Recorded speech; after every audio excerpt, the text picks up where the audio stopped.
So good morning, Margie. I am so happy to be here with you this morning. I know that this is a really tough situation for you because you are used to being out on the doors and talking to people.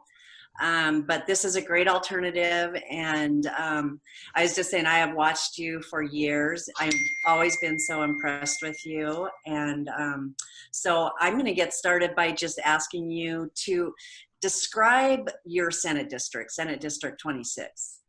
Yeah, sure. And thanks, Robyn, for helping me reach out to folks, because it is hard not being able to, especially with the sun coming out in April, not being Right. able to go out and talk to people door to door. Yeah. So my district is a big part of South and West Billings. If you go through Billings on the interstate, for instance, on I-90, you are driving through my district from the Shiloh interchange all the way to the 27th Street exit. And I have our sugar beet refinery, and I go all the way to Josephine Crossing, and I've got neighborhoods up along Monad Road and Broadwater and Central. And I've got a lot of big box stores, but I have a lot of nice neighborhoods. I have hundreds and hundreds of people who live in mobile home villages, and I have lots of schools. One way to think of it is I've got Ponderosa and Orchard and Newman and Big Sky Elementaries, and also Central Heights. And then I also have Riverside, and I go right up to across the street practically from Billings West High School. Wow. And so I've got a big chunk of Billings. Yes, you do. And I know you've knocked almost every one of those doors, which is hugely impressive. So what draws you to serve our community the way you have for, ever since you've been in the legislature, and actually prior to that too, with your involvement with the Montana Association of Churches? Well, I think that community service is something I was brought up with in my family. My parents were very engaged in the community, and my mother was on the city council when I was very little. And I feel like her public service really maybe helped imprint on me the possibility that that I could do some good work. She fought for clean water in the city of Glendive back in an era when people were dying of hepatitis in lower Yellowstone communities because of the water systems. And she and her friends just got angry and they got mobilized and they got organized, and she ran for city council, as did some of her friends, and they built a clean water system in that little town. So I do know that serving in the legislature, we can make a huge difference in people's lives. And you recall that too. I remember what a strong advocate you were for your district, and really important bills. And sometimes some of the biggest ones we don't even win, but it helps change people's understanding about an issue. But in the last session, I was really fortunate to work with some folks in Billings and Missoula who were advocating for people who live in mobile homes, and in some counties, many counties, the law required that people had to basically be removed if they were behind on their personal property tax. And unlike real estate taxes, personal property taxes go delinquent within a year. In real estate, you have 3 years to catch it up. And so you were seeing little families being evicted for as little as a $75 back tax on their home, and it just didn't make a lot of sense. So some of these older units, over 28 years old, under 10,000 in value, we just took them off the tax rolls, and that is going to take away in this 2019, 22,000 homeowners who will be protected from that kind of eviction for a very small debt. And that is just nice to be able to make a difference. And so I've learned over the years how to get a few bills through, and also it's a steep learning curve. It takes a while for lawmakers to learn the path. Absolutely. And thank you so much for your hard work on that. You do have a mobile park in your district, don't you? At least one.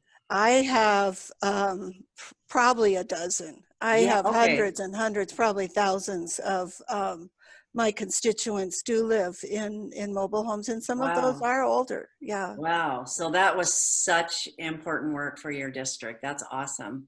Um, so I know we talked a little bit about this, how hard it is right now. You want to be knocking on doors. How are you campaigning during this time that's so hard for everybody? It is hard. You know, I have found that that it's actually been quite productive to call people. Oh, And the hardest thing is getting a good number for folks. And if people are like me, I don't pick up the phone if I don't know the caller who's calling, you know, and see sure. the caller ID. But I do call from my home phone so they can see it's me. And if I have a good number for them, I'm reaching out to folks and just saying, hi, how are you? Um, how you doing in this time? Is there any, do you have any questions? Is there anything I can do to be of assistance? And, you know, most people that I've visited with have been doing just fine. You know, they're just solid Montana citizens. Montanans are I think, kind of non, I don't know, we're tough. They're Yeah. Montana tough, and they've been through a lot. A lot of my citizens are older, but even the young families are by and large are hanging in there, and a lot of people working from home. I have a lot of seniors, and you know, they're being safe, they're staying sheltered. But I have been able to help a handful of people. And so, for instance, a constituent called who is a hairdresser. She is independent. She has her own self-employed business. And she was talking to other people in her colleagues, and they were trying to figure out, because they knew that the federal CARES Act was meant to help them as well as to help, you know, businesses and who have employees. And so they were figuring out how they would be able to apply for their unemployment in this current crisis. And it was nice to be able to help reassure them and give them some certainty about when they would be able to get that application in, and that the money would come, maybe not right away, but within a few weeks. And that's just so critical for our economy, is to keep the revenues flowing, make sure. I've had a number of people who are trying to get through on unemployment, and I know our state agency has been working more than overtime. They've been working 24/7 to try Yeah. and crank out those checks and respond to people. So helping people out has been, you know, the key right now. Yeah. Part of what gets you through this. Do you think that that hairdresser could get me a virtual haircut? I know. I feel lucky. I squeezed in under the wire. When, You are lucky. but So how are the legislature and just the entire state of Montana responding to COVID? You talked a little bit about that, but maybe if you could talk about how the legislature and maybe the governor is responding. yeah, yeah. Well, kudos to our governor. I give him Absolutely. lots of gold stars. He has, I'm sure he and his staff and all of his agencies are probably also working pretty close to 7-day weeks, 20-hour days. I think they are pulled out all the stops, as have many others in across the board of frontline responders. And but the legislature, you know, in Montana, as you well know, we have a citizens legislature, which means that we are only in session 90 days every 2 years. And so we have set it up so that we have vested in an emergency a pretty clear, strong authority in our executive branch. And that has made us nimble and able to respond quickly. And yet the legislature is very much interested in getting kind of a handle on it and understanding there is an enormous amount of money that is being sent into Montana, and all of the legislative interim committees and leadership are following it very closely and getting good support from our staff and cooperation from the executive branch, whether it's the Office of Public Instruction or the governor's people or the Department of Labor or the Department of Justice. We are trying to follow and track and understand all those pieces of federal law that happened so quickly. And kudos to Congress for coming together in a bipartisan way quickly to keep the economy from just completely going in the tank. But that's Yeah. legislators right now. We're going to be doing oversight right now. We're just trying to understand and inform ourselves about the revenue streams and the help that's there for our constituents. Yeah. And you've talked a lot about what help is out there. Do you have any other things that you want to talk about as far as what is out there to help people, or how the CARE Act itself is actually impacting Montana so far? Well, thanks, Robyn, for asking. I mean, one of the things that I do read in the paper every day, the amazing things that people are doing. And so it gives me hope, and it gives, it just gives me such appreciation for Montanans. I could not believe the emotions I felt when I saw the teacher parade coming through the neighborhood. Oh, I bawled. I know, and so many people and so many of my friends posted on Facebook about it, and we all just cried. And I think we were crying partly for, the fact that that these good teachers are going the extra mile, and for all the love and support that they represent to the families that they serve. I just love that they did that, and how you could see how happy the kids were to see their teachers. And I remember being, especially those elementary students, that connection with your teacher is so critical Exactly. to all of academic success. So that meant a lot. And the doctors here in Billings who invented the 3D printer mask. And Amazing.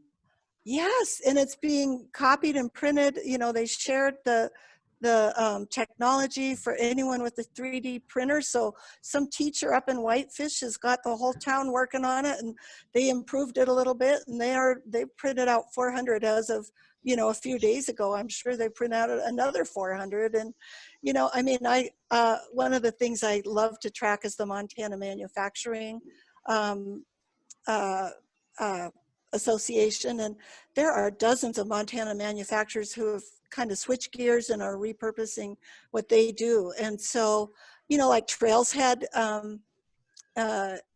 Distillery. distillery here in Billings is making hand sanitizer, and Yeah. there are distilleries across the state who have stepped up. And then there's another firm outside of Missoula that has starting to make something for the testing kits that's really needed. And Wow.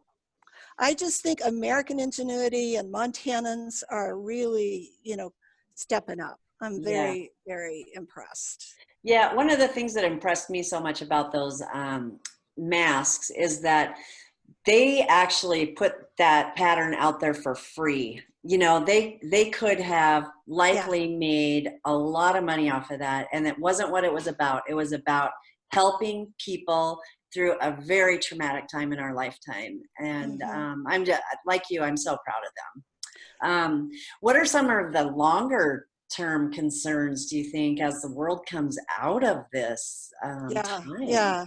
And that's one of the things that I think we're all just crossing our fingers that things kind of snap back. It won't be exactly where we were on February 29th, but I am hoping that people surprise us. And it's long been my conviction that the extent to which like federal stimulus money gets into the hands and the pockets of regular people, and I mean some of the poorest of the poor, that money goes straight into the economy and Main Street and to all those local businesses. And so I very much am pleased with the stimulus payments.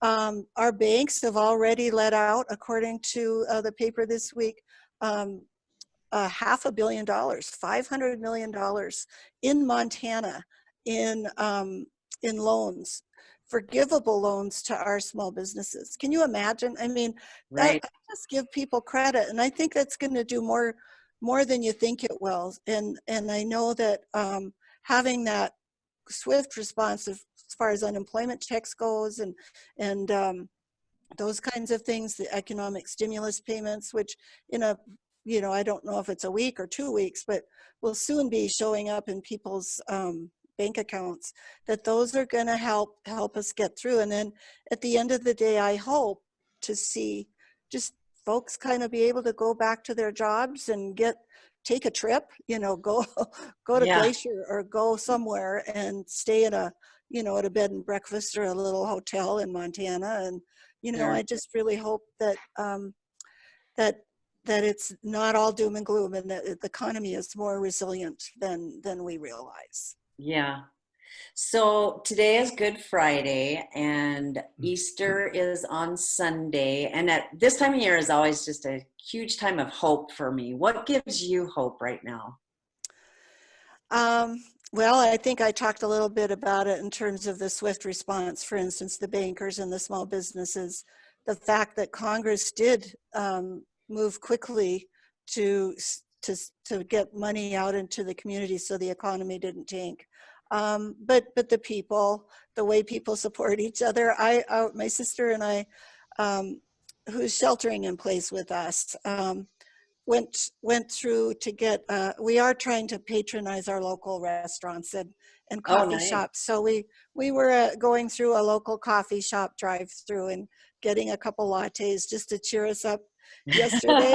In the car in front of us, when it came time to pay, the lady said, "Oh, the people in front of you paid for your coffee." And it was just that spirit of neighborliness and reaching out and helping people.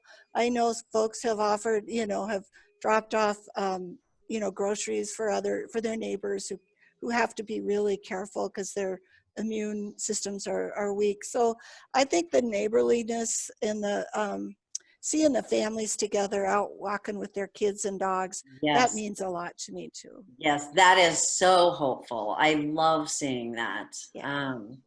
So we've talked a lot about COVID and the state response to it and your response to it. So let's kind of change gears, because I know that you are on some interim committees that meet during, between sessions. And so what kind of issues are emerging in the interim that might come forward in the 2021 session?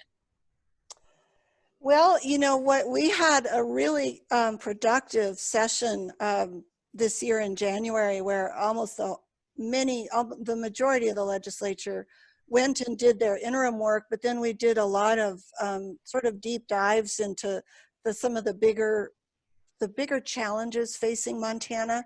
And I think one of those big challenges facing Montana is just the changing economy.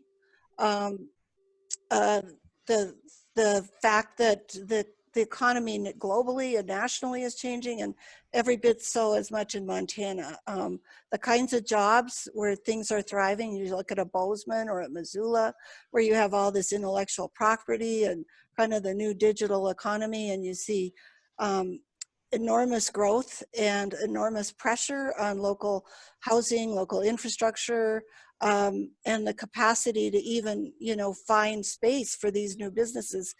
And then how do we translate that into basically a revenue stream that supports the state, the basic services of the state, our education, our roads, our local communities. And for the city of Billings, which is the largest city in Montana, and which has enormous attractions, enormous opportunity, I think. It's got all of the ingredients to be a highly successful home for the new economy. I think our cities need tools to basically create those jobs and support those jobs and welcome those new entrepreneurs and businesses. And that includes things like housing. It includes a viable, local governments need a viable way to do their basic services. We depend so heavily on property tax in Montana. So those are kind of the issues that we're struggling with, in this interim. I don't know the extent to which the COVID crisis is going to just completely marginalize and co-opt that conversation, but it's one that we have to have for the long term. So I expect we'll continue to have it. I also think, an area where we're doing a lot, and I want to do a lot more, is in the making sure we have good, strong community-based mental health, and also access to treatment for addiction disorders, and making sure that the treatment system for mental health and addiction does not turn into the local jail or our Montana state prisons. And part of that is having the services in place where a community can divert people out of, desperation and into a productive working lifestyle, and where they can support their families and take care of their children and keep a job and have a roof over their head and pay taxes. Yeah, and that's just another reason that bill you passed that removed some mobile homes from the tax roll is so important and critical right now. Do you have any in mind for the next session that you feel will help Billings or your constituency?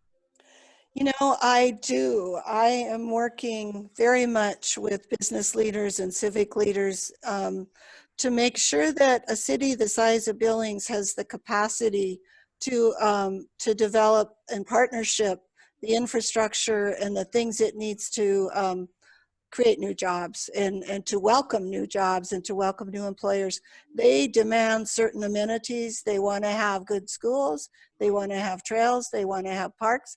They also want to have good public safety, and they want to have a solid, clean core city that that attracts that they know their workers will want to come live in and feel safe in and raise their families in. So I'm closely in contact with the Billings Chamber, with the Big Sky EDA, with the city council members, and with all kinds of groups who are interested in giving and equipping Billings as Montana's largest city with the tools it needs. The other area that I think Billings in particular needs to lead on is making sure that our largest school districts are fairly included in the school funding formula, so that we're not having to lose things like band and fifth grade simply because our funding formula for schools right now